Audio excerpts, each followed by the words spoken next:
Assalamu alaikum al'umma yan uwa yan Nijar. Barkanmu da warhaka da fatan kowa ya tashi cikin koshin lafiya. Muna yi muku fatan alkhairi. Dan ƙasa, abubuwan da kake yi na jima ina so in yi maka magana a cikin harkokin tahiyar da kake yi.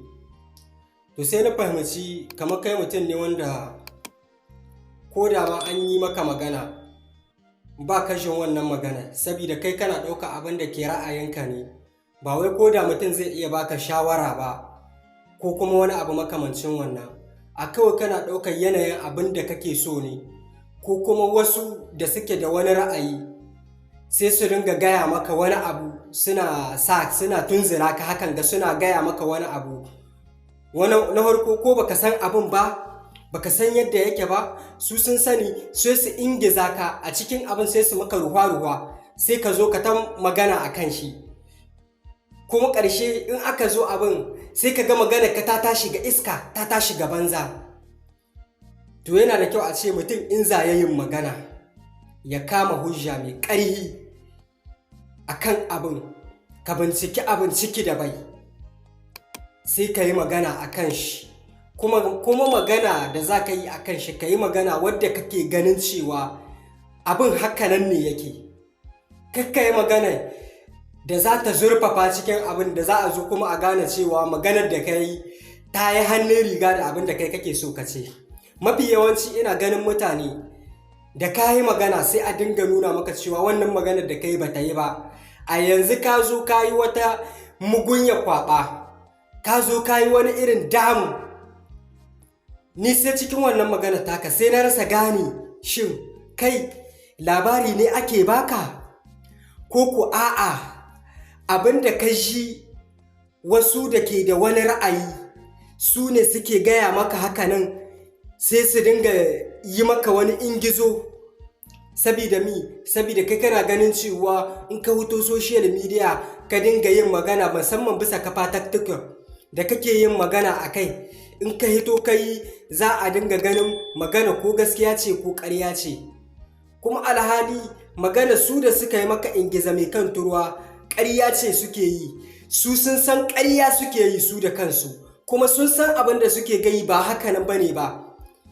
In gaskiya ne, me zai hana su hito su dinga yin magana, su bar ingiza ka kana yin magana? Yanzu ka zo ka yi wata magana, ka hito kana cewa ɗan ƙasa ya yi magana, ɗan ƙasa ya yi wane ne, ya yi wane ne. Mutanen da suka sa ka kai wannan magana su ne suka maka wannan ingizan. Ai sa ka ne aka yi, tunda ai cewa kake yi wani mushrikin boka. Wane ne shi? Kenan su sun san mutumin kai baka san shi ba. Su suna da wata ajanda, suna da wata manufa a kai, su yi amfani da kai. Kaga na farko su ɓata maka suna, su ɓata maka alaƙarka da mutane. Har 'yan ƙasar Nijar wanda 'yan ƙasa guda ake, su zo suna ganin laihinka cewa kai in kai yi magana ba ka faɗin alkhairi a kan ƙasa. Dama mutum biyu ne ni na fi kallon kawai ba ku yin magana cikakkiya a kan ƙasa. In ma kuna yi ba ku riƙe hujja cikakka a kai. Kaga da kai da ɗan gaske, wallahi ɗan gaske ina mishi ɗaukan mutum ne mai ilimi, mai hankali, wanda ina ganin cewa ya waye kuma ya san abin da yake yi. Amma wallahi wani lokaci in na ji ɗan gaske ya yi wata magana, wallahi sai in dinga jin cikin raina, to wai ko dai akwai mutane waɗanda suke turo su ne suke ire-iren waɗannan maganganun ne. Duk ɗan ƙasa cikakki yana da kishin ƙasar shi, kuma kowane ɗan ƙasa yana da gurin a ce yau ƙasar shi ta kai matakin da babu wata ƙasa da ta kai. Kowane ɗan ƙasa yana da wannan gurin. Amma me yasa duka wasu daga ciki suke adana wannan? Wani abin ana bibiyar shi ne ta hanyar shawara, wani abin kana bibiyar ta hanyar makusantan da kasancewa suna da ruwa da tsaki akan wannan abin. In kana da shawara sai ka bayar a shawarce, abu kaza da abu kaza a shawarce ku duba ku gani yana yi.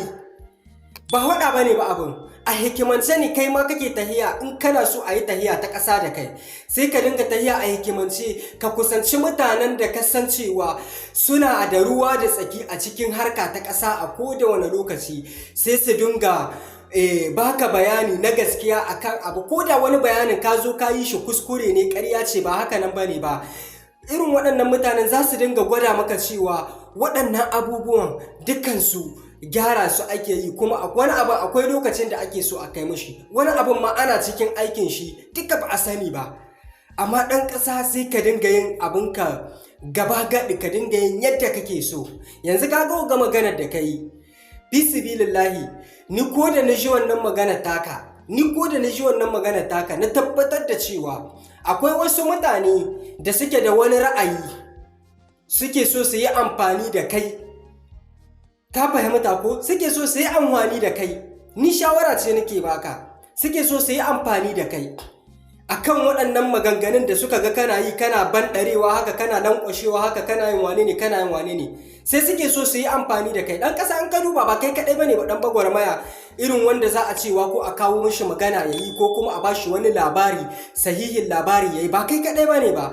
Amma ka duba ka ga mafi yawancin mutanen, wasu koda sun ji labarin sai sun zurfafa nasu bincike, sai sun zurfafa nasu tunani da ilimi da kuma nasu hankali da abin da suke ganin cewa in sun faɗi ba zai kawo musu matsala ga ƙasa ba, ba zai kawo wata tashin hankali ga ƙasa ba, kuma su kansu ba zai kawo musu matsala ba. Kaga kenan mutum ya faɗi magana tsayayya, shi ba zai samu matsala da ƙasar shi ba zai samu matsala da mabiyan shi ba, kuma ba zai samu yawancin mutanen da za su dinga hitarwa suna zagin shi ko Allah wadai ba, ko yau ina amfani ko kuma wata riba ga abin da zaka faɗi a zo ana maka Allah wadai, ko kuma ana wane makaryaci ne, ai shi da yayi magana bai san abin da yake yi ba, ai shi da yayi kaza bai san abin da yake yi ba.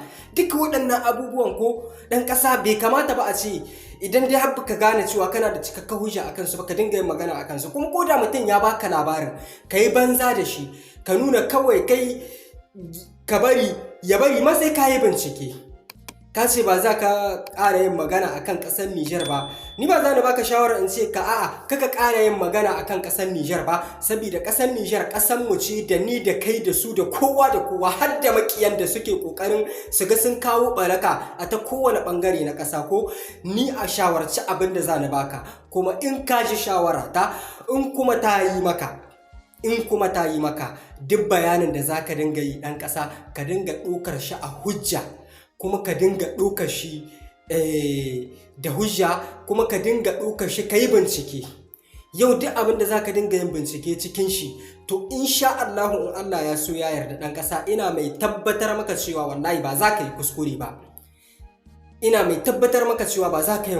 ba. Ni ban cika hitawa bisa kafar TikTok ba idan ga yaɗa, mafi yawanci harka ce kawai nake yi a YouTube. Duka mafi yawanci harka ne nake ni da YouTube. Ban cika hitawa bisa TikTok saboda wani labarin ko da na gan shi bisa TikTok ba na gaskiya bane ba. In kuma na gaskiya ne wallahi sai na binciki labarin, sai na binciki sahihancin labarin, daga ina ya hito, menene gaskiyar magana shi. Wannan abubuwan ba su da amfani ɗan ƙasa, amma ni a shawarci abin da zan ƙara gaya maka, ka yi magana akan ƙasarka, amma dan Allah da Annabi ka dinga sanin maganar da kake yi akan ƙasarka. Abubuwan da kake gayyakin nan akan ƙasarmu wallahi ba mu jin daɗi. Duk muka ga bidiyon ka kana gayin wata magana wadda ta sha bamban da abin da ake yi, sai ka zo kana ƙalubalantar shugabannin nan. To sai a rasa gane kai wane ne kai, ina ne manufarka take. Kai ba siyasa ake yi ba, balle ko a ce a kai ɗan farti kaza ne.